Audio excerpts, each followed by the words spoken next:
6-day Middle East war echoes along a second front, the diplomatic struggle at the United Nations Security Council. A series of emotionally charged meetings keeps delegates debating on nearly around-the-clock basis.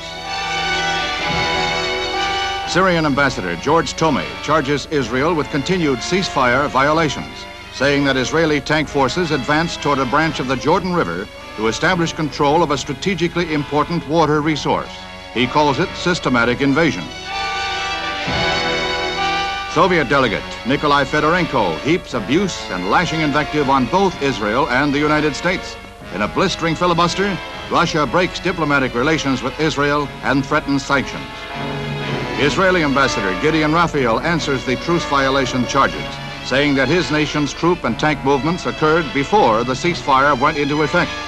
Israeli government officers announce their victory wipes out previous armistice agreements and frontiers.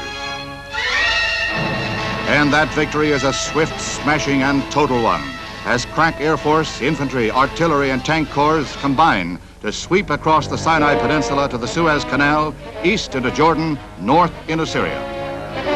Thousands of prisoners are taken, while Jordan announces she lost 15,000 troops in the sudden and devastating campaign. Israeli spearheads race to the Gaza Strip, advance across the entire Sinai, taking Sharm el-Sheikh at the mouth of the Gulf of Aqaba, thus breaking the blockade. The old city of Jerusalem is captured, as well as Bethlehem, the west bank of the Jordan, and the drive into Syria stops just short of Damascus. Israel reports close to 700 of their troops killed, over 2,500 wounded. Egypt and Syria announce no casualty figures.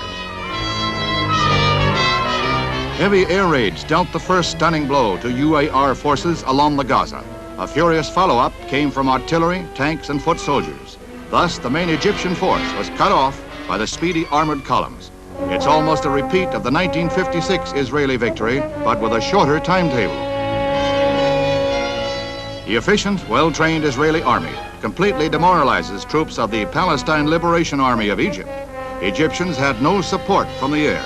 Their air force was crushed on the ground by low-flying Israeli jets which swooped in from the Mediterranean, avoiding radar, destroying over 400 aircraft. The disastrous defeat prompts President Nasser's resignation, which is not accepted by his people.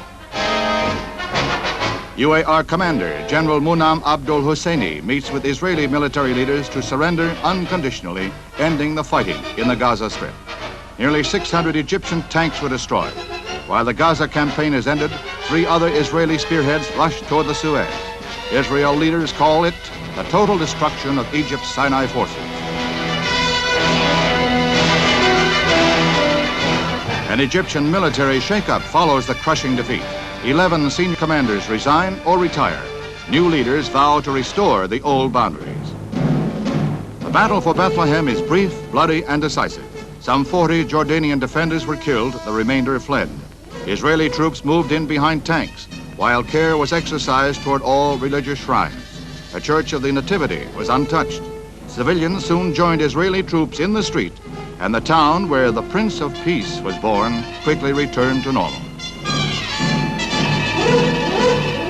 Without doubt, the most personally moving moment for Israeli troops was the capture of the old city of Jerusalem, the location of an ancient Jewish holy place revered by the Israelis.